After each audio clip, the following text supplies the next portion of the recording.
Feliz fin de semana, compañeros e ingeniero. Nuestra exposición consiste en las aplicaciones de vanguardia del electromagnetismo. El grupo está compuesto por Daniel Cruz, Jorge Medina, Kelvin Rodríguez, Jocelyn Membreño y Gabriela Lanza. Nuestra propuesta en la exposición es la siguiente: refrigeración magnética, levitación magnética, recarga electromagnética de vehículos, electromagnetismo y estímulo cerebral y bioelectromagnetismo en la medicina. Un saludo, compañeros, mi nombre es Daniel André Cruz y para seguir con esta exposición de las aplicaciones futuras o de vanguardia del electromagnetismo, vamos a hablar ahora de la refrigeración magnética, que viene haciendo o podría ser una sustitución de la refrigeración convencional, y nos vamos a referir por refrigeración convencional al uso del gas para disipar el calor de las cosas que necesitamos, por ejemplo, en los refrigeradores, los alimentos. Entonces podemos decir de que esta tecnología sí tendrá una aplicación en el futuro porque es algo que nosotros vamos a necesitar siempre. Entonces primero vamos a presentarles un video para que puedan ver de primera mano un refrigerador magnético. Este refrigerador magnético que pueden observar aquí, ven cómo es operado con mucho cuidado, ya que es una tecnología que todavía está en desarrollo. Hablando un poco de la historia de esta tecnología, este efecto fue descubierto por el físico francés Pierre Weiss en 1917, utilizando níquel. La refrigeración magnética fue el primer método que permitió lograr temperaturas por debajo de los 0.3 Kelvin. Entonces podemos recalcar que para esta tecnología se pueden alcanzar niveles de temperatura bastante bajos.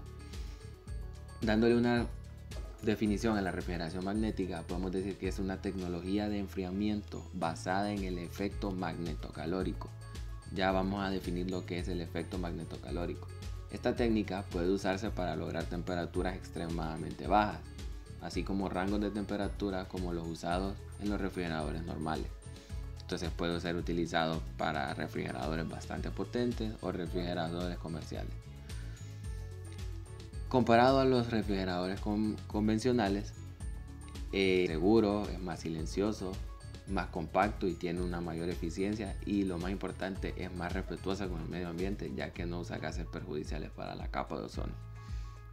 Entonces, una vez que hemos visto un poco de esta máquina, vamos a proceder a saber sobre el efecto magnetocalórico. Antes de hablar del efecto magnetocalórico, pues hablamos de la desimanación adiabática. ¿Qué es esto? Pues es el proceso de retirar la característica o la propiedad de imán que tiene un objeto. ¿Y cómo se le quita esa propiedad de imán? Pues se le aplica o se suprime el campo magnético externo que provocó su emanación. Entonces, ¿qué va a provocar esto? Tiene un efecto de enfriamiento de la sustancia. En pocas palabras, entra un material magnetocalórico a un campo magnético, entonces este material se calienta y ese calor sale al ambiente o se puede ser disipado por medio de un disipador de calor que se instala a los alrededores del material. Una vez se quita ese campo magnético, lo que obtenemos es el material a una temperatura más baja que la inicial. Para saber un poco de los materiales que se pueden utilizar para estos tipos de refrigeradores, podemos definir al gadolinio, al germanio y al silicio. El gadolinio puro puede venir siendo la analogía a un gas ideal para los refrigeradores convencionales, ya que este material es el que desempeña un mejor trabajo, pero en realidad los que se utilizan son aleaciones o diseño especial de este material. Normalmente estos materiales son paramagnéticos, quiere decir de que sus momentos dipolares se encuentran alineados al azar. Entonces, a la presencia de un campo magnético, este campo magnético es capaz de vencer la agitación térmica, alineando los momentos dipolares, y entonces se vuelven materiales ferromagnéticos. Esta transición implica un aumento del orden interno Y esto va asociado a una variación de energía que se transmite en forma de calor, que es lo que explicábamos anteriormente sobre el efecto magnetocalórico.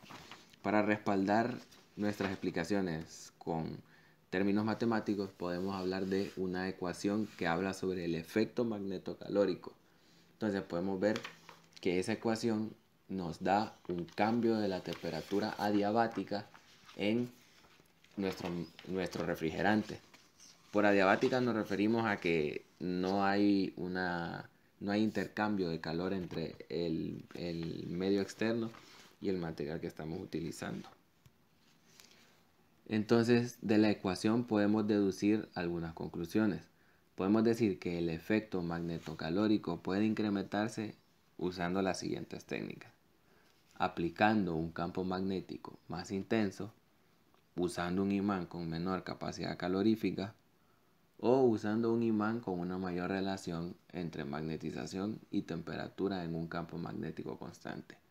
Entonces, esta expresión nos puede servir a nosotros en el futuro para un diseño o saber qué parámetros podemos cambiar para obtener efectos magnetocalóricos más grandes. Para explicar ahora cómo funciona este sistema, vamos a darle primero un enfoque al refrigerante y después un enfoque al sistema como tal. Primero, lo que les hemos venido comentando, el refrigerante, que viene siendo un material paramagnético, puede ser el gadolinio, como veníamos diciendo. Este material se expone a un campo magnético que alinea a sus momentos dipolares. Esto aumenta la energía.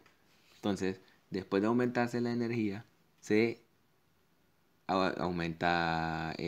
energía se transmite en forma de calor.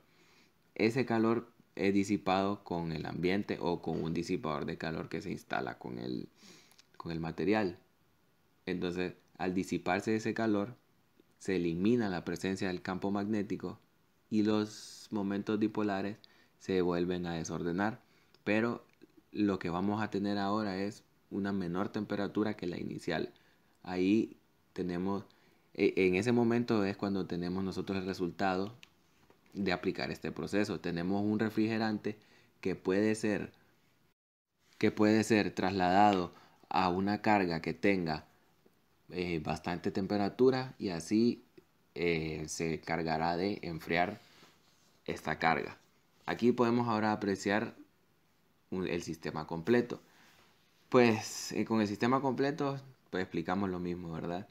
Se aplica el mismo proceso, se aplica un campo magnético, ese campo magnético calienta, se puede decir que calienta nuestro material, después ese calor se expulsa por medio de un disipador y se introduce nuestro material a una carga con calor para que nuestro material absorba ese calor y así mantenemos refrigerado nuestro sistema.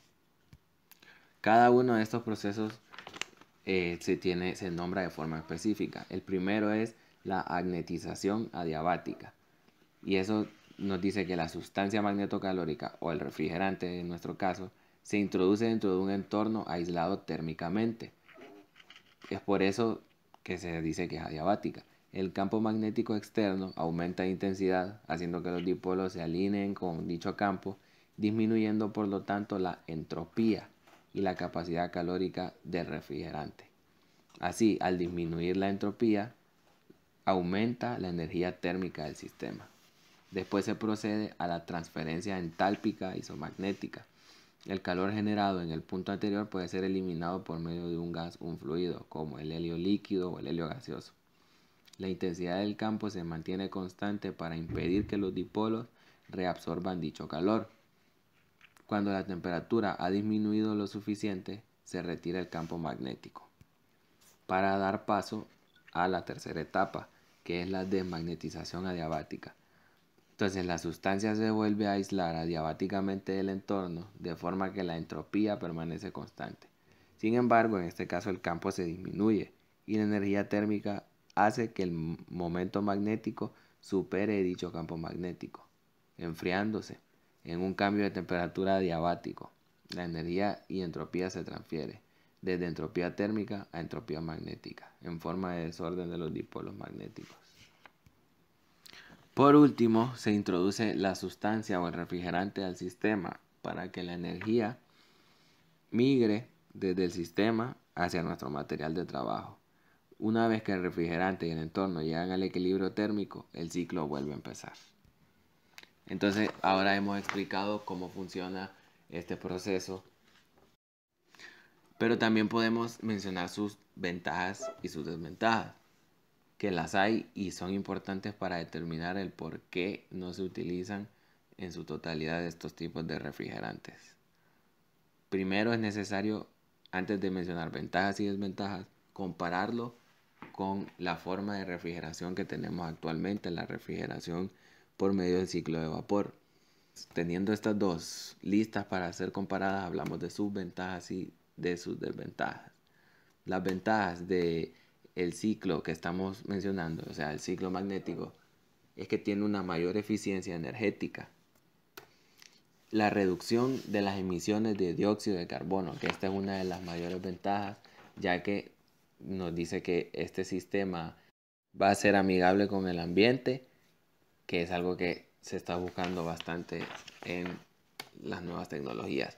Tiene menor ruido, ya que hay menor presencia de energía mecánica. Así, si lo comparamos con el ciclo convencional, vemos de que hay compresión y descompresión de gases, lo cual provoca ruido y otros procesos relacionados. Bajo costo de mantenimiento, porque este sistema en realidad no es muy complejo y los materiales tampoco son de mucho cuidado en comparación al proceso convencional o al ciclo convencional. Entonces podemos hablar de que tiene un menor costo de mantenimiento y no utiliza gases refrigeradores comunes, lo cual lo hace más ecológico, como lo veníamos mencionando con lo del dióxido de carbono. Pero también presenta desventajas. Una de ellas es que para que este ciclo sea bastante eficiente, necesitamos electromagnetos y magnetos superconductores, y ellos son muy costosos. Es por eso que se utiliza o se suele utilizar electroimanes, ya que un electroimán puede alcanzar un campo magnético mucho más grande que un imán permanente.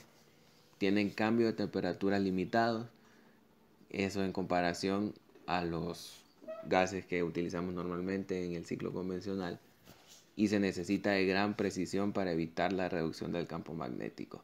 Es por eso que, como se lo mencionábamos, se suelen utilizar electroimanes.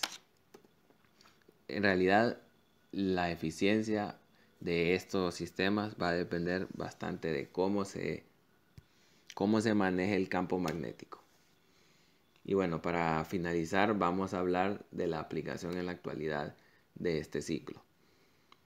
A fecha del 2013, esta tecnología solo se ha mostrado comercialmente viable en las aplicaciones de criogenia de temperatura ultra baja. Como veníamos diciendo, todavía no ha sido implementado en las refrigeraciones domésticas, pero sí tiene una aplicación, así que podemos hablar de que en el futuro esto puede sustituir al modelo de refrigeración convencional. Pero hay problemas, por ejemplo la histéresis que presentan los materiales ferromagnéticos que siguen sin resolverse. Este problema de la histéresis no solamente es para este tipo de tecnología, y también podemos decir que los sistemas de refrigeración convencionales o por compresión de vapor llegan a un rendimiento del 60% sobre el teórico de un ciclo de Carnot. Esto es muy, pero muy elevado si lo comparamos con los sistemas de refrigeración magnética. Pero si se trabaja bien o si se hace un correcto diseño del sistema de refrigeración magnética, este puede alcanzar niveles de rendimiento más altos de los mencionados. Esta ha sido nuestra exposición sobre otro uso de vanguardia para los campos electromagnéticos, la refrigeración magnética. Buen día compañeros, mi nombre es Jorge Medina y yo les voy a hablar acerca de la levitación magnética. Tal vez ustedes ya hayan escuchado este término o tengan una noción de lo que sucede cuando este fenómeno pasa. como su nombre lo dice, levitación magnética. Un objeto que se encuentra de forma visible prácticamente flotando en el aire. ¿Cómo sucede este fenómeno? Y cómo, si un objeto tiene peso, ¿cómo es posible que se encuentre en el aire sin que nada lo sujete? Todas estas preguntas se las responderemos a continuación. Pero primero empecemos por lo más básico. ¿Qué es la levitación magnética? Llamamos levitación magnética al fenómeno por el cual un dado material puede literalmente levitar gracias a la repulsión existente entre polos iguales. También se le conoce como maglev por su nombre en inglés. Si observamos la figura de la derecha y nos ponemos a pensar las veces en que utilizamos dos imanes y tratamos de unir esos dos imanes que tenían la misma polaridad, pudimos observar y presenciar una fuerza de repulsión entre estos imanes, la cual no nos permitía unirlos. Entonces, de forma similar funciona la levitación magnética. Les vamos a explicar algunas de las formas por las cuales nosotros podemos obtener este fenómeno. Una configuración imán-bobina, una configuración usando un superconductor y otra utilizando bismuto. La primera, supongamos que tenemos el sistema de la izquierda. Supongamos que este trozo de madera es un imán y que haremos fluir una corriente a través de esta bobina que está aquí arriba. Entonces, si recordamos, cuando hacemos fluir una corriente a través de una bobina, generamos una inducción magnética. Y si recordamos la ley integral de Ampère, que es esta que se encuentra aquí, podemos suponer la dirección del campo de la inducción, que si nosotros definimos nuestra corriente que va en dirección de phi unitario por regla de la mano derecha, podemos decir que la inducción va en positivo z o negativo z. Entonces, de esta forma se encuentra la inducción magnética para una bobina de n espiras. Entonces, ¿para qué ocupamos esta inducción? Con esta inducción obtenemos también un campo magnético. La idea es generar un campo magnético que haga una repulsión con el campo magnético que genera el imán. Con esta fuerza lo que sucederá es que la bobina se elevará y flotará en el aire, como mostraremos a continuación en un pequeño video. Si observamos aquí, tenemos la configuración donde aquí se encuentra el imán, que es esta pieza negra, y la bobina. La bobina está sujeta hacia una base, la cual le da estabilidad al sistema, ya que cuando la corriente empiece a fluir a través de la bobina, se generará un campo para que se estabilice con el campo del imán. Entonces observaremos lo que sucede cuando nosotros le proporcionamos corriente a la bobina. Observamos que la bobina se levanta. Y este fenómeno es muy interesante, ya que da la sensación de que por arte de magia o algo invisible está moviendo esta bobina. Y es así una forma en la que podemos obtener la levitación magnética. Otra forma de obtener levitación magnética es a través de un superconductor, a través del efecto Meissner que poseen los superconductores. Es una característica que por debajo de una cierta temperatura crítica no oponen resistencia al paso de corriente, o sea que son materiales que pueden alcanzar una resistencia nula. En estas condiciones, estos superconductores tienen la propiedad de rechazar las líneas de campo magnético aplicado, que serían las que pondremos en este imán de aquí. Lo que sucede es que se genera una fuerza magnética de repulsión, la cual es capaz de contrarrestar el peso del imán, lo que genera la levitación. La última configuración que mostraremos es a través de bismuto, que es un elemento de la tabla periódica que se da en la naturaleza, que no es magnético por sí solo, pero es un material diamagnético que en presencia de un imán se vuelve un imán. Entonces, al colocar un imán entre dos trozos de bismuto, se logra la levitación. La más grande aplicación que se le ha dado a la levitación magnética son los trenes de levitación magnética o trenes maglev por su nombre en inglés. El principio de levitación magnética de un tren maglev se consigue mediante la interacción de campos magnéticos. Al igual que observamos en los ejemplos anteriores, que dan lugar a fuerzas de atracción o repulsión dependiendo del diseño del tren, si tiene una suspensión EMS o electromagnética o una suspensión EDS o electrodinámica. Observando el primer tipo de suspensión, que es la suspensión electromagnética, la parte inferior del tren queda por debajo de una guía de material ferromagnético, que es este que observan aquí, que no posee un magnetismo permanente. Y cuando se pone en marcha los electroimanes situados sobre el vehículo, que son estos rojos que observan aquí, se genera una fuerza de atracción.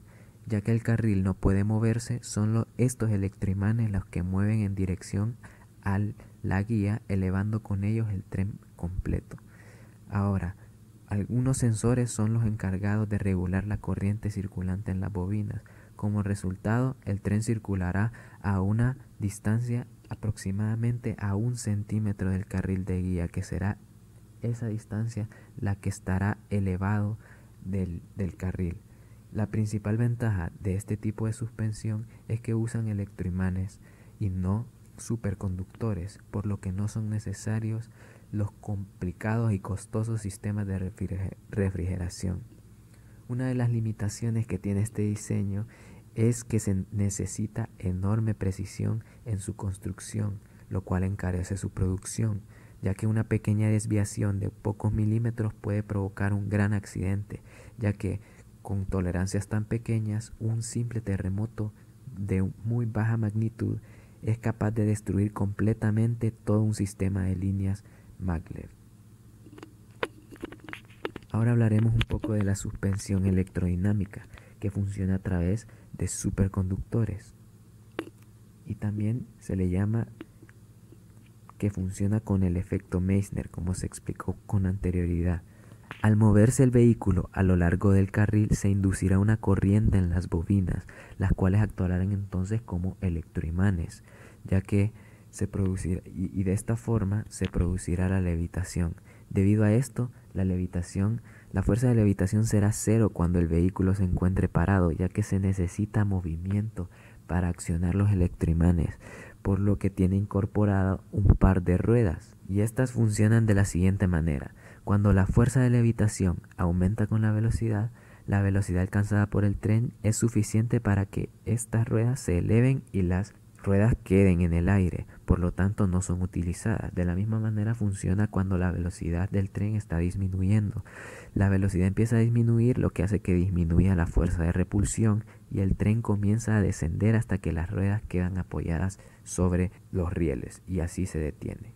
Es importante también hablar del principio de guía lateral, ya que los maglev necesitan, además del sistema de levitación, un sistema de guía lateral que asegure que el vehículo no roce el carril de guía, por lo que observamos en la figura de la izquierda que se instalan unos imanes en los laterales del tren, los cuales su única función es actuar cuando se desplace lateralmente el tren, ejerciendo fuerzas de atracción del lado de que más se aleje de la vía, lo que da como resultado una fuerza repulsiva del lado más cercano a las bobinas de levitación, obligando al tren a centrarse.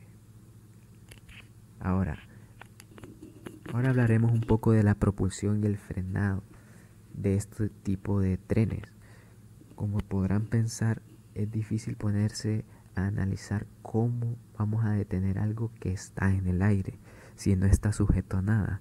Pero de la misma forma en la que sucede la levitación a través de campos magnéticos, así sucede la propulsión.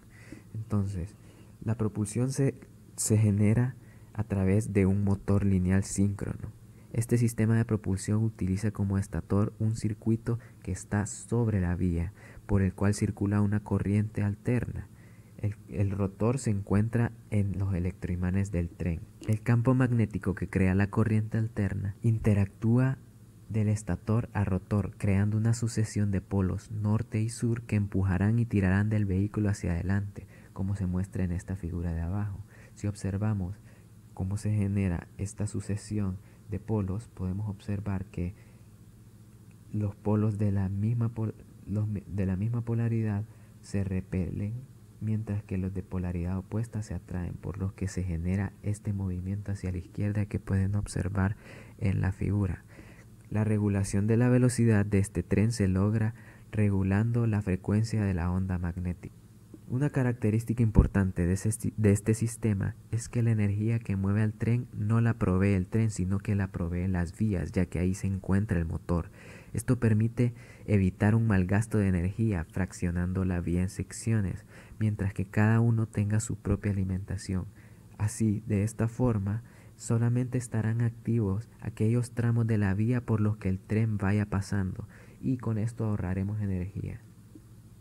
El mecanismo de frenado, al igual que la propulsión, se obtiene gracias al motor lineal, nada más que esta vez invirtiendo la polaridad de la corriente, se cree una fuerza en sentido contrario al avance del tren. Bajo condiciones normales, en situaciones de extrema emergencia, mediante un uso de frenado aerodinámico, como se muestra en la figura, amplía la superficie total del tren. En este sistema se reserva solamente para situaciones de emergencia, ya que la desaceleración producida es muy alta, razón por la cual debe ser notificado a los pasajeros antes de realizarse. Pero ustedes se podrán pensar, ¿por qué utilizar este tipo de tren cuando ya existen trenes eléctricos y trenes que utilizan una vía convencional que viajan a velocidades elevadas? Entonces aquí expondremos algunas ventajas y desventajas que tienen este tipo de sistema con levitación magnética. La primera de las ventajas es que esta tecnología es una futura competidora del transporte aéreo, ya que puede alcanzar velocidades muy altas, tanto como 500 km por hora, que es lo más alto registrado por un tren de levitación magnética. Otra de las ventajas es que, como es silencioso, ya que no hace fricción con las vías, es adecuado para ciudades. El consumo es solamente un 40% del consumo que utiliza un automóvil por pasajero, debido a la reducción del rozamiento con la vía. Una de las desventajas es que los trenes levitantes requieren infraestructuras totalmente nuevas, no sirven las de trenes convencionales, y las instalaciones son además caras, ya que su vía incluye un motor lineal, que es la que hace funcionar el tren de levitación magnética. La instalación de rieles y vagones son más baratos en trenes convencionales que en los de levitación magnética, y no olvidar que esta es una tecnología que está en una fase experimental, por lo que los costos bajarían mucho si se implementara a gran escala. Ahora podemos tener una aplicación futura de la tecnología, y una de ellas es una lanzadera espacial de levitación magnética. La NASA está estudiando la utilización de esta tecnología para crear un sistema que asista en el despegue de una nave espacial. Una pista operacional tendría unos 2.400 metros de longitud y sería capaz de acelerar un vehículo a unos 1.000 km por hora en muy poco tiempo, el que luego debería cambiar motores a bordo para completar la salida al espacio. La parte más costosa de este tipo de vehículos, de naves espaciales, es el despegue, ya que la mayor parte de este gasto se debe al peso de Propergol, y como un vehículo maglev utiliza electricidad para acelerarse, el peso de la nave espacial al momento del despegue podría ser hasta de un 20% menos que un cohete normal. Además, este sistema es reutilizable, ya que la pista se queda en la Tierra. Otros beneficios son que la electricidad no contamina y es mucho más barata. Un sistema de levitación magnética de este tipo no necesitaría ningún tipo de mantenimiento, ya que no hay partes movibles y no existe contacto entre el vehículo y la pista. Tanto es así que se espera que un sistema maglev funcione durante unos 30 años. Se espera que alrededor de los próximos años un sistema de levitación magnética sea utilizado para mandar al espacio pequeños satélites de comunicación por solo unos miles de dólares por libra. Dentro de 20 años, esta tecnología sería utilizada para poner vehículos mucho más grandes en órbita por solo cientos de dólares por libra. Un gran contraste en comparación con el valor actual de 10.000 dólares por libra. Pruebas con naves a escala se están realizando en la actualidad en la NASA. Buenos días, ingeniero y compañeros. Mi nombre es Kelvin Rodríguez y yo les vengo a hablar acerca de otra de las aplicaciones que se tienen para el futuro en electromagnetismo, y esta es la recarga electromagnética de vehículos. Primero vamos a empezar hablando acerca del sistema actual. Actualmente el sistema para recargar un carro eléctrico es a través de cables que tienen que ir conectados desde la fuente al carro. Pero en la actualidad la gente se ha quejado que es muy tedioso andar cargando los cables y bajarse de su automóvil para recargarlo, y más cuando hay climas lluviosos. Los científicos creen que la tecnología de recargar por inducción electromagnética es más sencilla, fiable y resistente al vandalismo, además de tener un menor impacto visual. Ahora tratan de demostrar su viabilidad técnica. Y por eso surgió la idea de recarga electromagnética.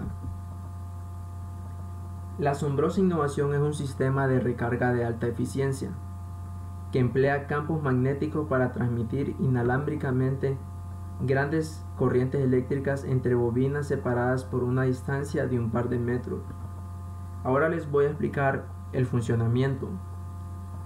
Es un sistema que funciona con una bobina que va enterrada en el pavimento de la estación, que se energiza desde la red eléctrica. Y cuando el vehículo se posiciona correctamente sobre la estación, establece una comunicación entre el vehículo y la estación. Esa bobina transfiere energía al vehículo. Es muy flexible a nivel de los vehículos que se pueden llegar a cargar. Ahora les voy a comentar cuáles son algunas de las mejoras. Un sistema de recarga como este solucionaría una de las principales desventajas, o quizá la mayor de todas, que los automóviles eléctricos tienen con respecto a los de motor de combustión, y esta es su limitada autonomía. Por ejemplo, en la actualidad los automóviles andan cubriendo entre 75 a 150 kilómetros con una única recarga, lo que puede ser suficiente para desplazamientos urbanos, pero no para viajes largos. Y su batería tarda varias horas en recargarse por completo. Con este sistema los coches eléctricos se recargan en tan solo 20 minutos de manera inalámbrica sin utilizar ningún cable. La transferencia de energía se basa en una tecnología llamada acoplamiento de resonancia magnética. En ella, dos bobinas de cobre están sintonizadas para resonar a la misma frecuencia. Las bobinas están separadas por un par de metros de distancia. Una bobina está conectada a una corriente eléctrica y es esta la que genera el campo magnético, como se puede observar en la imagen. Ahora les voy a comentar algunos de los retos que se han tenido que afrontar, y estos son: en primer lugar, a nivel de la comunicación y conexión entre el sistema y el vehículo. Después, a nivel de la transmisión de energía, para hacer posible que un coche de 3.7 kilovatios pudiera cargarse en una estación de 50 kilovatios. Y otro de los problemas que se han tenido que afrontar es el problema del posicionamiento. Se trata de posicionar correctamente el coche y colocar las bobinas del coche exactamente una frente a la otra para una recarga eficaz. Y para mejorar esto se implementaría un sistema de carga de cámaras para ayudarle a los conductores a guiarse de la mejor manera. Se está muy cerca de conseguir una producción en serie. En unos años podríamos ver vehículos equipados con esta tecnología.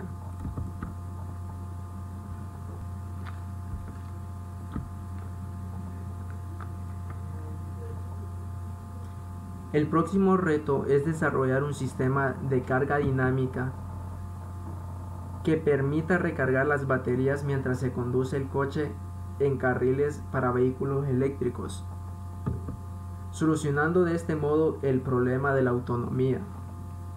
Era exclusivo de la ciencia ficción no muchos años atrás, pero ahora ya hay ingenieros trabajando en ello. La asombrosa innovación tiene el mismo principio. Es un sistema de recarga de alta eficiencia que emplea campos magnéticos para transmitir inalámbricamente grandes corrientes eléctricas. entre las bobinas separadas por una distancia de un par de metros. El objetivo final de esta línea de investigación es desarrollar una autopista eléctrica que recarga inalámbricamente automóviles y otros vehículos mientras circulan en ella. Desde su comercialización definitiva, los fabricantes de coches eléctricos han intentado por todos los medios solucionar su principal desventaja, y esta es la autonomía de la batería y su necesidad de parar a medio camino para recargar. Para muchos conductores, este es el único impedimento que les frena a la hora de adquirir este tipo de automóviles, que son mucho más beneficiosos para el medio ambiente que el modelo convencional. La nueva tecnología desarrollada por el equipo de la Universidad de Stanford tiene el potencial de incrementar de modo espectacular la distancia que un vehículo eléctrico puede recorrer por una autopista sin tener que parar para recargarse. Un sistema que permita recargar de energía el vehículo mientras la persona está conduciendo superaría estas limitaciones. Lo que hace interesante a este concepto es que potencialmente se podría conducir un vehículo durante una cantidad ilimitada de tiempo sin tener que parar a recargar. De hecho, se podría tener más energía almacenada en la batería al final del viaje que cuando se comenzó. En 2007, unos investigadores del Instituto Tecnológico de Massachusetts, el MIT, usaron resonancia magnética para encender una bombilla de 60 vatios. El experimento demostró que se podía transferir energía entre dos bobinas estacionarias a unos 2 metros de distancia, incluso con personas y otros obstáculos colocados en medio. En el experimento del MIT, el campo magnético no mostró tener efecto alguno en las personas que se encontraban entre las bobinas, y esto es muy importante en términos de seguridad. Y ahora les voy a explicar un poco de cómo funcionaría el sistema. Una serie de bobinas conectadas a una corriente eléctrica estarían enterradas en la autopista. Las bobinas receptoras instaladas en la parte inferior del automóvil u otro vehículo apto para usar el sistema resonarán a medida que circulase el vehículo, creando campos magnéticos que transferirán electricidad de manera constante para recargar la batería, como podemos ver en las imágenes. El siguiente paso en la investigación fue determinar la vía más eficiente de transmitir 10 kilovatios de energía a un automóvil real. El asfalto de la carretera probablemente tendría poco efecto, pero los elementos metálicos del automóvil sí podrían perturbar notablemente los campos electromagnéticos. Este diseño de transferencia inalámbrica de energía tiene una eficacia del 97%. El próximo paso será probar el sistema inalámbrico en el laboratorio y finalmente probarlo en condiciones reales, con un automóvil en marcha. Los investigadores también quieren asegurarse de que el sistema no afectará a los conductores ni a los pasajeros, incluyendo animales, ni a la electrónica del automóvil, ni a las tarjetas de crédito guardadas en la billetera u otros dispositivos sensibles a campos magnéticos. Lo que podemos observar en la imagen es una carretera de prueba que ya se está utilizando. Los ingenieros están sacando valiosas conclusiones para luego construirlas a gran escala. Buen día. Mi nombre es Jocelyn Membreño y les estaré hablando acerca de electromagnetismo y estímulo cerebral. Bueno, vamos a empezar hablando acerca del cerebro y un poco de los principios básicos del mismo. Sabemos que el cerebro es un órgano eléctrico y por lo tanto es susceptible de ser estimulado con microelectrodos, pero también con magnetismo. Sabemos que el cerebro se compone por neuronas y también por las células que actúan como una especie de cableado biológico. Sabemos cómo se forma y cómo se transmiten impulsos eléctricos que manejan, y que las neuronas están en un entorno químico cargado eléctricamente y que el impulso se forma cuando el voltaje del interior neuronal asciende hasta determinado umbral, y que debido a fuerzas de naturaleza eléctrica y química, este impulso se desplaza por la red neuronal. También conocemos que el desplazamiento de corriente eléctrica a lo largo de las vías nerviosas, llamadas iones, que estas son las partículas que están cargadas eléctricamente. Estas se mueven al interior y al exterior celular y a lo largo de los axones y las dendritas neuronales. Esto significa que las neuronas cuentan con un campo electromagnético, y este campo electromagnético existe y es denominado como campo electromagnético neuronal. Ahora bien, los científicos están explorando la posibilidad de implementar diminutas bobinas magnéticas que puedan modificar la actividad cerebral. Ahora les hablaré acerca del espectro visual. Bueno, como sabemos, nuestra capacidad de ver existe porque en nuestros ojos hay una serie de receptores sensibles a la radiación electromagnética, tan cotidiana como la luz visible. La radiación electromagnética es consecuencia de la existencia de campos electromagnéticos que alcanzan los receptores fotosensibles que tenemos, en donde esa radiación se traduce en un impulso eléctrico que llega a nuestro cerebro, y esto es lo que hace que miremos.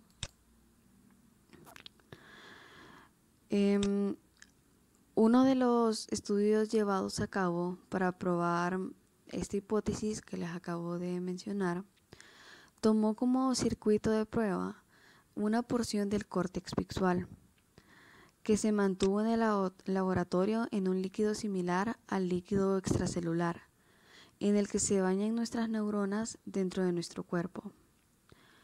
Se aplicó esta porción cortical en condiciones similares a las del cerebro vivo. Se aplicaron campos eléctricos en amplitudes similares a las que emiten las neuronas vivas, y se encontró que las neuronas expuestas a este campo similar a un campo electromagnético neuronal eran capaces de disparar potenciales de acción más rápidamente, debido a que la presencia de este campo despolarizaba ligeramente la neurona. Es decir, que si una neurona en reposo presenta un voltaje de, digamos, unos menos 70 milivoltios y quiere alcanzar un voltaje de unos menos 50 milivoltios para que se dispare, en este estudio se encontró que la presencia de un campo eléctrico similar al que forma la actividad de las neuronas ayudaba a las neuronas al presentar un voltaje de base mayor, por lo que precisaban menor presencia de iones positivos para lograr alcanzar ese voltaje de menos 50 milivoltios y así dispararse.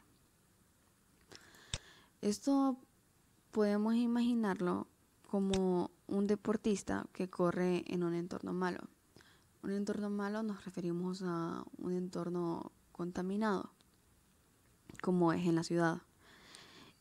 Y esto frente a un entorno bueno, como el campo, que está lejos de la contaminación.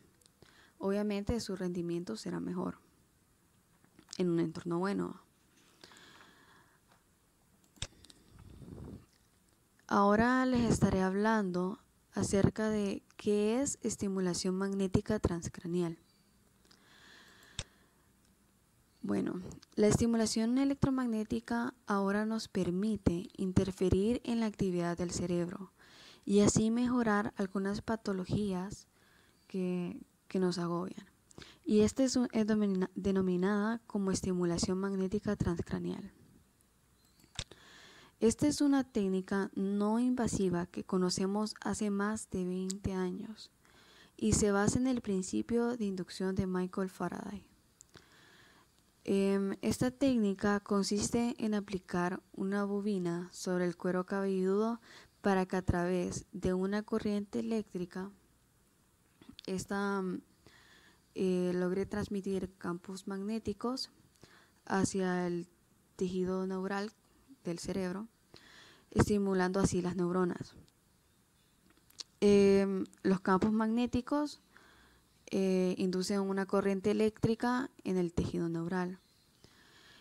El volumen de este depende de la forma y del tamaño de la bobina de estimulación. También depende de la intensidad, es decir, de la fuerza del campo magnético, de la frecuencia y la duración de los pulsos magnéticos producidos. Estos impulsos magnéticos de intensidad específica producen una despolarización selectiva de neuronas en la corteza cerebral, ubicadas entre 1.5 y 2 centímetros por debajo del cráneo. Estos pulsos pueden ser únicos en la estimulación magnética transcraniana, o bien también se pueden dar de forma repetitiva. Y al darse de forma repetitiva, toma el nombre como estimulación magnética transcraniana repetitiva, o por sus siglas EMTR. Ahora, desde la perspectiva terapéutica, existe una gran cantidad de estudios que muestran que las dos, es decir, la estimulación magnética transcraniana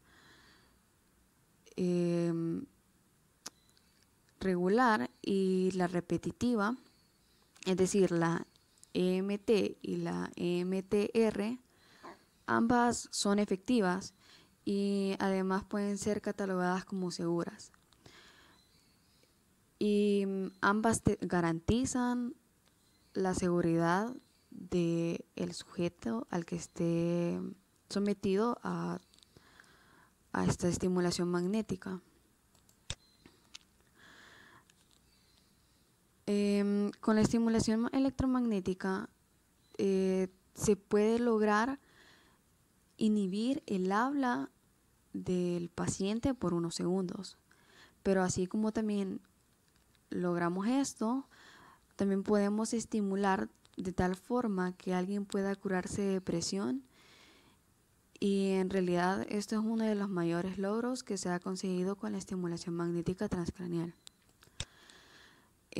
La bobina de estimulación que se usa puede ser pequeña y puede tener una geometría específica, por ejemplo en forma de 8 como logramos ver en la imagen, de manera que se logre crear un campo magnético que tire una forma, básicamente un toroide, y logre activar un punto en concreto de la corteza como un foco muy preciso. Y esto se busca hacer de que sea preciso, ya que varios pacientes piensan de que si solamente se está trabajando en su cerebro, piensan de que se está trabajando en su totalidad, cuando en realidad solamente se trabaja en la parte específica que se quiere tratar del cerebro.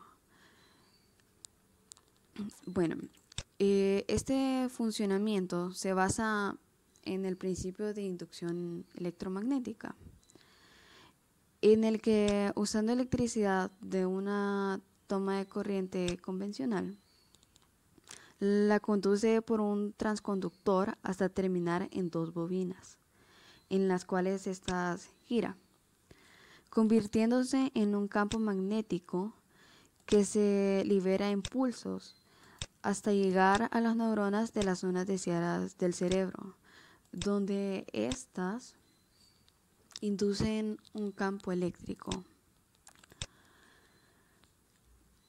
Este campo eléctrico es capaz de activar las neuronas, aumentando los neurotransmisores y los receptores en la sinapsis, y gracias a sus conexiones las neuronas estimuladas son capaces de activar el sistema límbico, provocado por la inducción eléctrica. Los campos magnéticos estimulan factores neurotróficos, con efectos de conectividad, creando nuevas redes neuronales. Para lograr saber cuál es el punto del cerebro que se estimula, se necesita poder proyectar el vector del campo eléctrico y magnético al cerebro. Pero esto se logra hacer a través de una resonancia magnética cerebral, obviamente con alta resolución de la persona.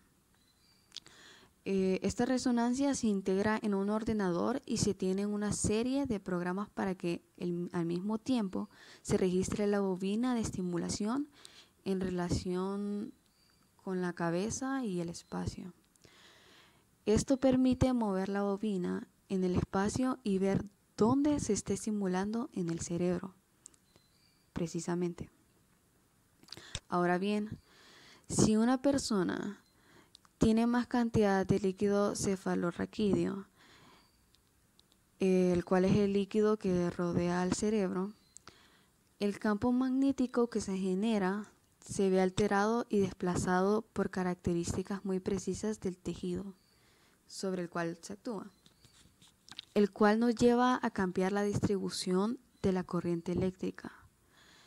Y para lograr arreglar esto, se debe realizar un modelo matemático de las características eléctricas y de resistencia de los tejidos de una persona específica. Y así se logra normalizar el campo eléctrico basado en dicho modelo. El resultado de este trabajo es que se puede saber dónde se está estimulando con gran precisión y con cuánta energía se está estimulando y en qué dirección va la corriente, la cual es crítica para estimular distintos elementos cerebrales, donde las células se comportan como antenas que recogen ese campo magnético. Y dependiendo de la orientación que tenga, se puede actuar sobre unas u otras. Bueno, la estimulación electromagnética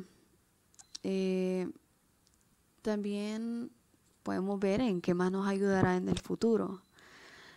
La estimulación electromagnética nos ayudará en tiempos futuros para enfermedades psiquiátricas y neurológicas, además de lo que habíamos hablado antes acerca de la depresión. La estimulación electromagnética nos ayudará a curar enfermedades como el Parkinson, estrés, ansiedad, insomnio, migrañas, Alzheimer, personas con demencia, el autismo, trastornos psiquiátricos y neurológicos como el déficit de atención, trastornos obsesivos compulsivos y también para personas que tienen dependencia de alcohol, tabaco y drogas. También ayuda para recuperación de pacientes con traumas craneales severos y en la neurorehabilitación de accidentes cerebrovasculares. De hecho, la estimulación magnética transcraneal ya está ayudando con la depresión y la afectación del lenguaje, en en la cual esta evidencia una clara y más rápida recuperación de las funciones perdidas y alteradas en comparación con los tratamientos farmacéuticos. Algunas de las desventajas que vamos a ver en este tratamiento, que es un estímulo magnético, es que no puede ser usado por mujeres en periodo de gestación, tampoco por niños menores de 6 años, ni personas que tengan marcapasos, y ni placas metálicas, alambres o tornillos en la cabeza. Por otra parte, algunos pacientes sometidos a esta estimulación cortical experimentan algunos efectos secundarios tras su aplicación, que pueden considerarse como trastornos menores o pasajeros, como el dolor de cabeza. También personas que padecen de epilepsia o toman antidepresivos epileptogénicos, ellos pudieran llegar a presentar crisis convulsivas durante el tratamiento con la estimulación magnética transcraniana. Culminando con las aplicaciones, abordemos un poco en un área en la que como estudiantes de ingeniería eléctrica no frecuentamos, el área de la medicina. Todos los seres vivos presentamos fenómenos eléctricos, corrientes eléctricas y por ende campos electromagnéticos que salen de nuestro cuerpo. Es así como se relaciona el electromagnetismo con los organismos vivos.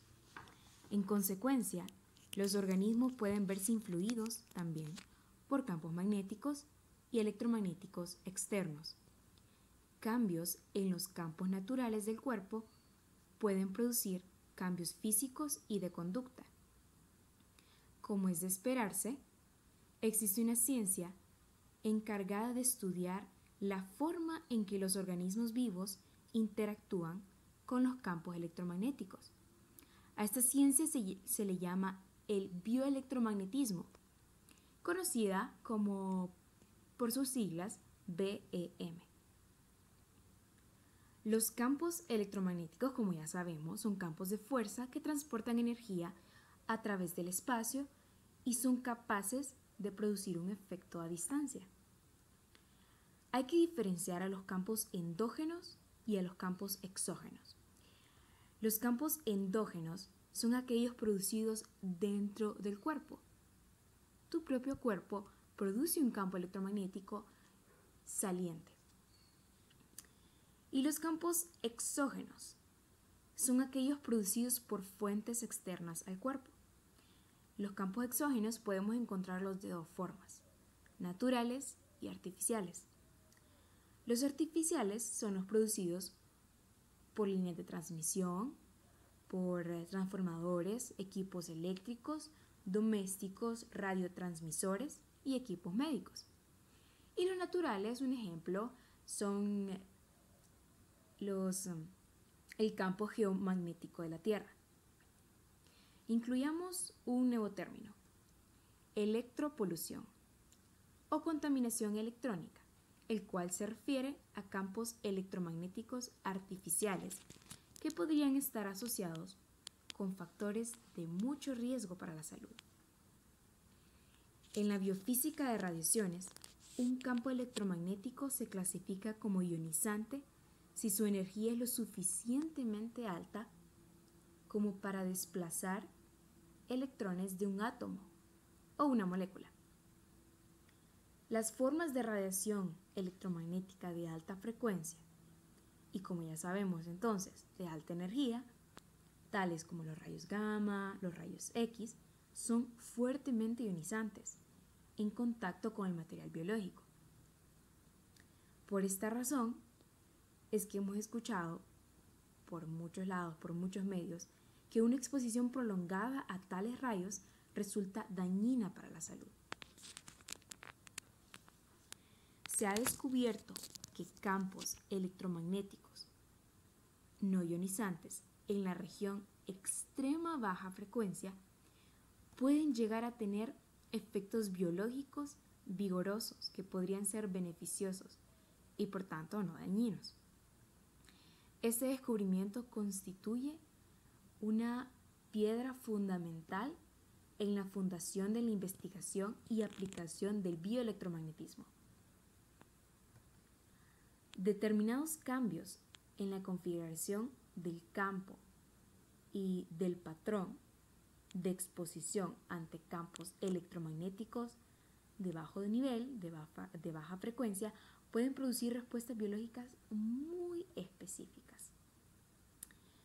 Un aspecto aún más intrigante es que algunas frecuencias determinadas producen efectos muy específicos en ciertos tejidos orgánicos del cuerpo, tal como sucede con los efectos muy particulares sobre ciertos tejidos por parte de las drogas medicinales.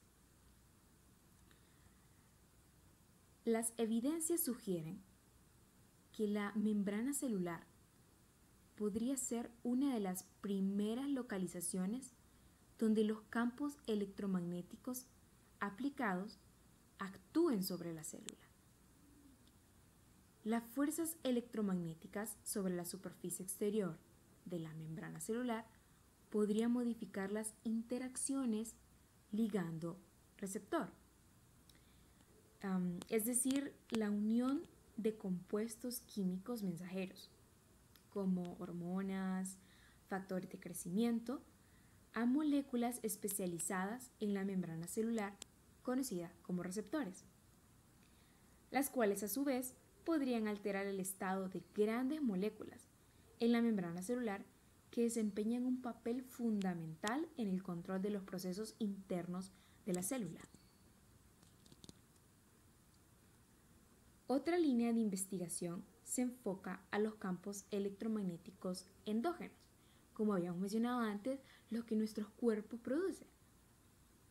A nivel de los tejidos y órganos del cuerpo, se sabe que la actividad eléctrica exhibe patrones macroscópicos que contienen información médica muy útil. Por ejemplo, los procedimientos diagnósticos de la electroencefalografía. Esta se basa en la detección de campos electromagnéticos endógenos producidos en el sistema nervioso central.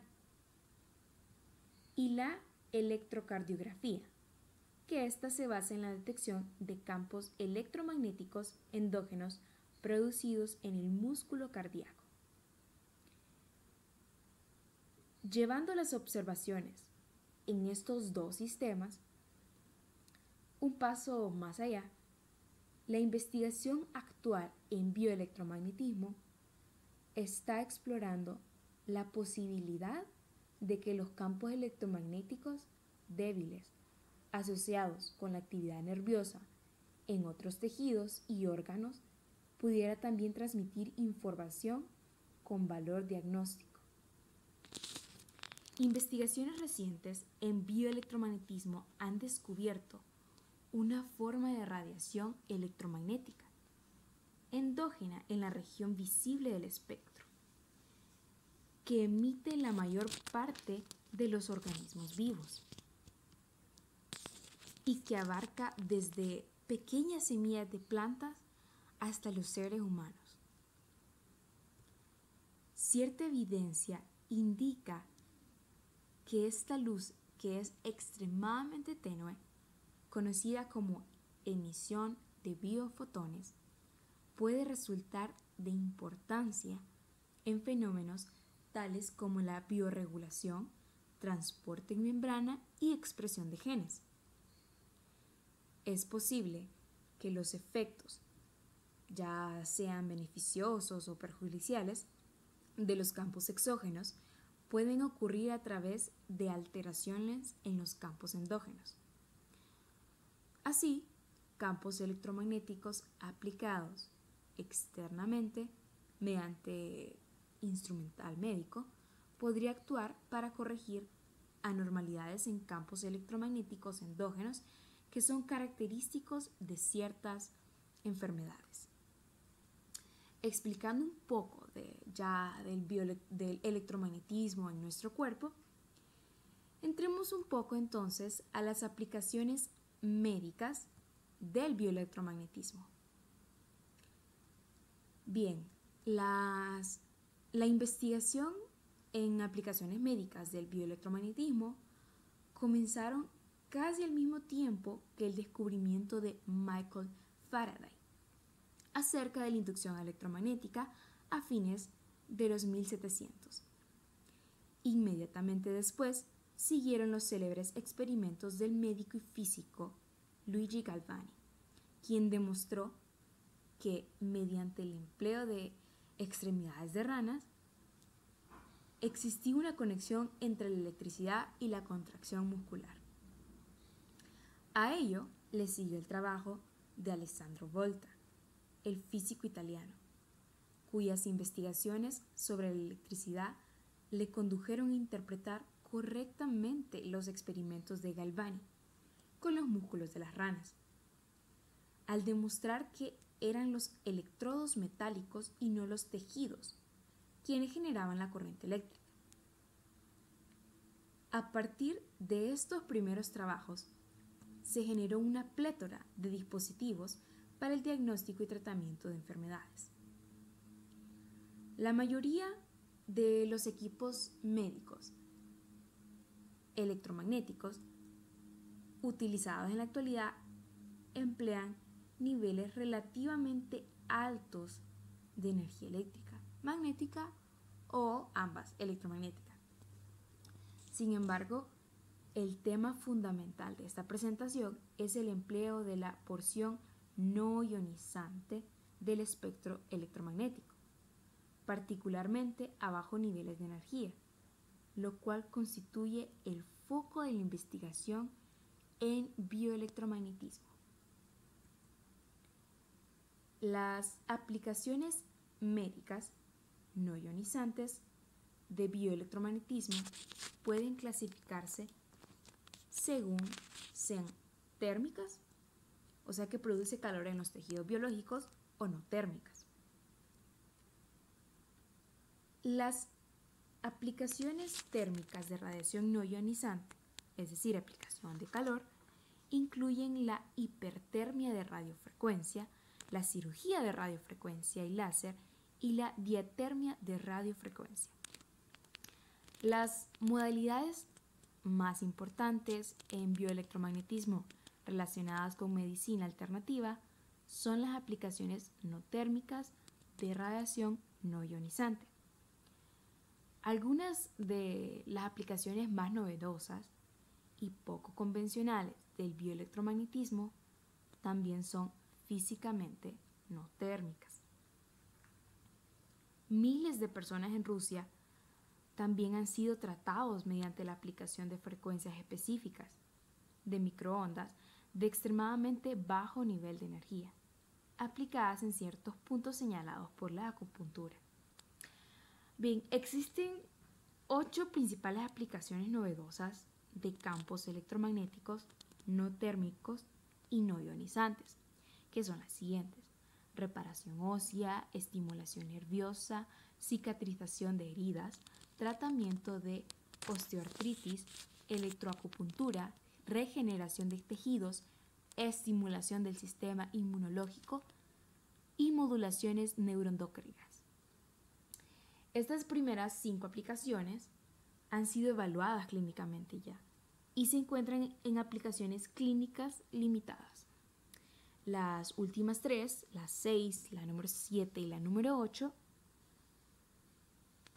en base a estudios existentes sobre animales y células, ofrecen el potencial para el desarrollo de nuevos tratamientos químicos, aunque las pruebas clínicas aún no se han efectuado. Empecemos con la reparación ósea. Se conocen 3 tipos de campos electromagnéticos que promueven la reparación de fracturas óseas problemáticas, como aquellas que no sueldan espontáneamente. que son los tres que estamos viendo: los campos electromagnéticos pulsátiles y campos electromagnéticos sinusoidales, campos de corriente alterna, los campos de corriente directa y campos magnéticos que combinan corriente alterna y corriente directa, sintonizados en frecuencias de resonancia de iones.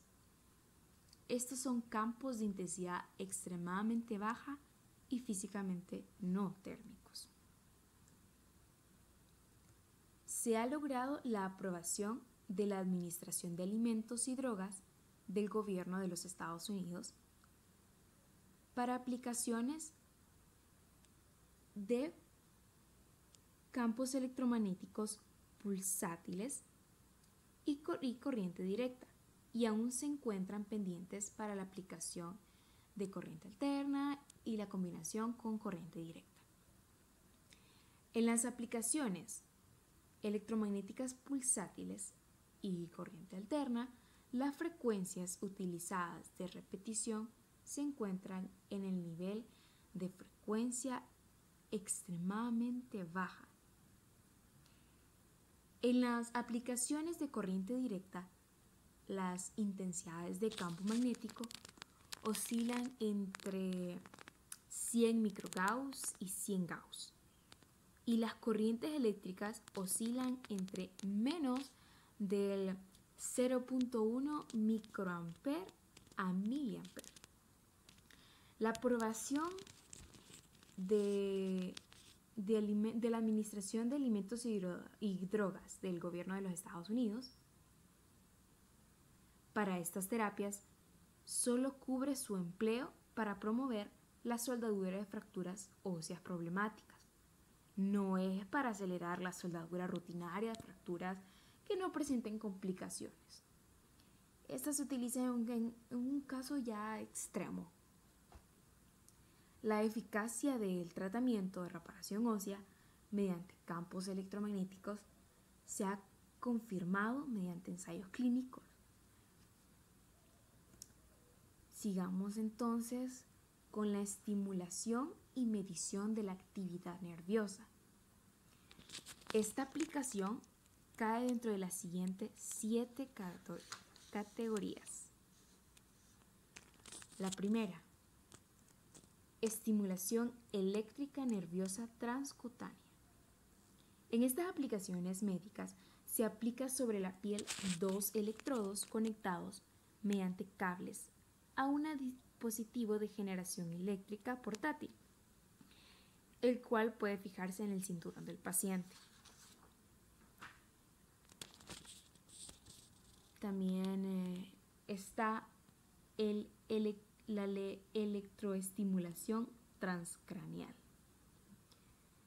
Estos dispositivos son similares a las unidades de estimulación eléctrica nerviosa transcutánea, pero estas aplican corrientes extremadamente bajas al cerebro a través de 2 electrodos aplicados sobre el cráneo y se utilizan para la modificación psicológica conductual, por ejemplo, como para reducir síntomas de depresión, ansiedad e insomnio. Tenemos también la estimulación neuromagnética. En estas aplicaciones, que poseen tanto usos diagnósticos como terapéuticos, se aplica en forma no invasiva un pulso magnético o una parte del cuerpo del paciente.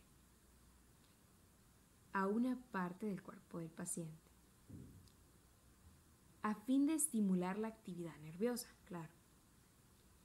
Como modalidad de este tratamiento, se está utilizando en lugar de la terapia de electrochoque para el tratamiento de ciertos tipos de males efectivos, como la depresión profunda y convulsiones. También está electromiografía.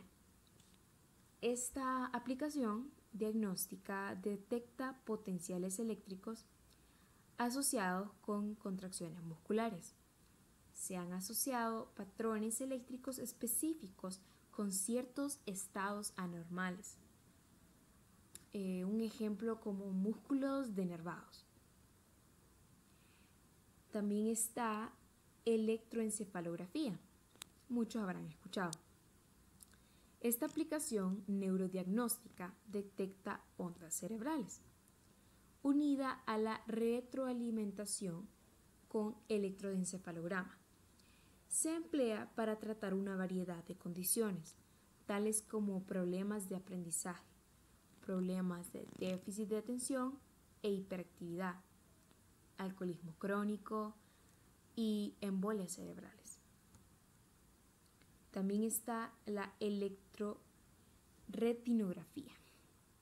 Esta aplicación diagnóstica evalúa potenciales eléctricos a través de la retina para evaluar movimientos oculares. Este es uno de los pocos métodos disponibles para una evaluación no invasiva del sueño durante movimiento ocular rápido. Y la última categoría es la terapia de emisión de baja frecuencia, de baja energía. Esta aplicación utiliza una antena posicionada en la boca del paciente. Con el objeto de administrar campos electromagnéticos modulados por amplitud. Se ha demostrado que afecta al sistema nervioso central y estudios clínicos demuestran eficacia en el tratamiento de insomnio e hipertensión. Abordemos otra de las aplicaciones, que es la cicatrización de heridas en tejidos blandos. Muchos estudios han demostrado una cicatrización acelerada en heridas de los tejidos blandos utilizando corriente directa y electromagnetismo pulsátiles y modalidades electroquímicas. Cuando la cicatrización de estas heridas resulta anormal, o sea que se está retardando o no se da la cicatrización, se puede disparar la cicatrización mediante aplicaciones de campos eléctricos con magnéticos.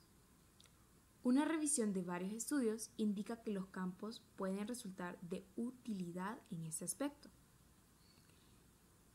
En virtud de que las heridas en la piel poseen potenciales y corrientes eléctricas específicas, una estimulación de estos factores mediante una variedad de campos electromagnéticos exógenos puede ayudar en el proceso de cicatrización al provocar diferenciación, es decir, conversión a una forma más primitiva.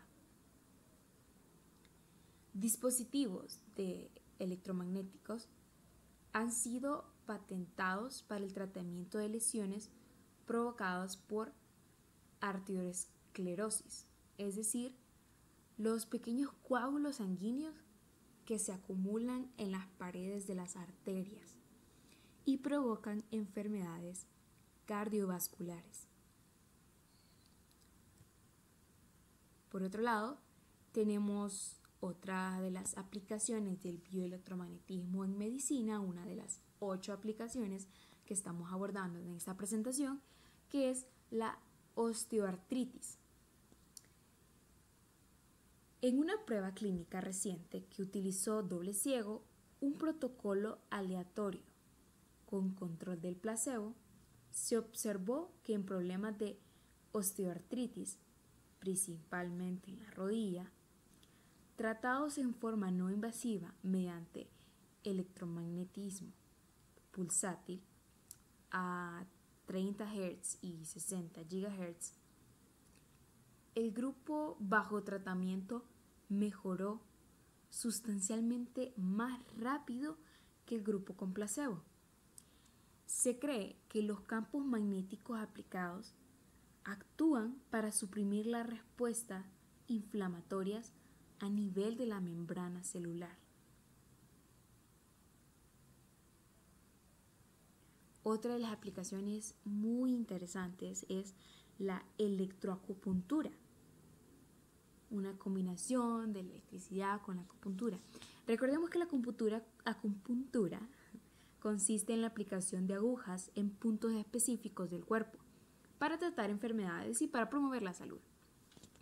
La estimulación eléctrica mediante el empleo de agujas de acupuntura se emplea con frecuencia como una forma incrementada o en reemplazo de la aplicación manual de las mismas.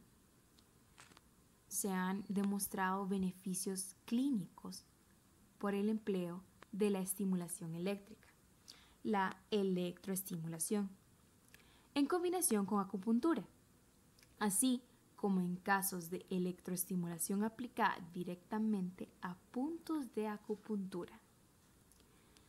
Como en forma incrementada de acupuntura, un estudio en pequeña escala demostró que la electroestimulación con acupuntura resultó muy beneficiosa en el tratamiento de dolor postoperatorio. Otros estudios controlados han demostrado éxito en el empleo de electroestimulación con acupuntura en el tratamiento de náusea inducida por la quimioterapia. Esto pues para pacientes cancerosos. Además, la estimulación con acupuntura ha demostrado recientemente ser beneficiosa en el tratamiento del cólico renal. Bien, otra de las aplicaciones es la regeneración. Muchas investigaciones con animales en este campo señalan que los campos electromagnéticos endógenos del cuerpo se encuentran involucrados en los procesos de crecimiento y que modificaciones de estos campos pueden conducir a modestas regeneraciones de miembros cercanos. La investigación rusa y sus aplicaciones clínicas, junto con estudios actuales en los Estados Unidos, indican que las microondas de baja intensidad aparentemente estimulan la división de células madre de la médula ósea y pueden ser útiles para incrementar los efectos de la quimioterapia, al mantener la formación y el desarrollo o hematopoiesis de varios tipos de células sanguíneas. Los siguientes estudios también son importantes en cuanto al empleo de bioelectromagnetismo para regeneración. Estos estudios son aplicaciones del electromagnetismo pulsátiles para promover la regeneración nerviosa periférica. El método de diapulso de empleo de campos electromagnéticos pulsátiles de alta frecuencia para la regeneración de nervios en las muñecas de seres humanos. Ahora toquemos en un área pues importante también de la medicina, que es el sistema inmunológico. Para culminar, durante las últimas 2 décadas se han estudiado extensivamente los efectos de exposición a campos electromagnéticos por partes del sistema inmunológico y sus componentes. Pero aún cuando los primeros estudios indicaban que una exposición a largo plazo a campos electromagnéticos podría afectar negativamente al sistema inmunológico, como pues todos esperamos, existen nuevos y prometedores estudios que indican que campos electromagnéticos aplicados podrían modular respuestas inmunológicas beneficiosas. Por ejemplo, estudios con linfocitos humanos demuestran que campos magnéticos o electromagnéticos exógenos pueden producir cambios en el transporte del calcio y pueden provocar mediación de la respuesta mitogénica. o sea, la estimulación de la división de núcleos celulares. Ciertos tipos de células del sistema inmunológico comienzan a dividirse y reproducirse rápidamente en frecuencia a ciertos estímulos, que poseen gran importancia al ayudar al organismo a luchar contra el cáncer y otros virus. Como última aplicación del bioelectromagnetismo en la medicina, abordaremos las modulaciones neuroendocrinas potenciales. Recordemos que el sistema neuroendocrino está formado por neuronas y glándulas. Estas producen y secretan hormonas, que son sustancias químicas producidas en el cuerpo que regulan la actividad de las células y los órganos. Se ha comprobado típicamente que aplicaciones de electromagnetismo pulsátil de bajo nivel disminuyen los niveles de melatonina, la cual es segregada por la glándula pineal y considerada como reguladora del reloj interno del cuerpo. La melatonina, como hormona, posee características oncostáticas.